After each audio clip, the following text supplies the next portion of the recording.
All right, Tia, this is Thomas with Hobica Services. I'm checking everything out on the roof for your heating system and why it was just running a lot yesterday. Kind of running all day, you explained, and only shutting off for a couple minutes at a time and coming right back on. I found everything, it's operating okay. It's just like it's supposed to.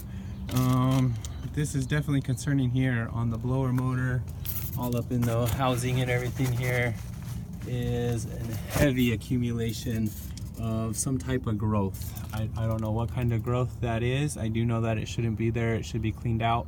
So I recommend pulling all this out and cleaning that up. At the same time, we could also apply antimicrobial treatment to help prevent that from coming back. Potentially part of the reason for this growth being so bad on this unit is the drain line is not done properly. It should have a P-trap here to allow it to drain while it's under a negative pressure while the unit's running. So while it's on and running, you're holding a lot of water in there, and it's just building up and causing that growth. And then when we get in a little further here to the indoor coil, getting some pretty good accumulation on this coil itself, and also recommend to do a power coil clean here.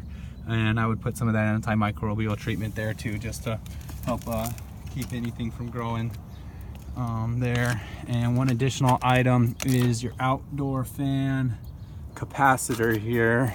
I tested it as being a little bit weak. It's actually out of tolerance now. A 7.5 microfarad capacitor. And I was testing at about 6. So that's definitely putting some more strain on the motor than it needs, causing it to run a little hotter and harder than it needs to out here.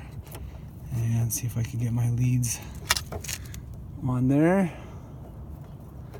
Maybe. To show you what I'm reading. 6.04. So I do recommend replacing that component as well. I'll come down and go over all this with you and some good ways to save some money on these repairs today.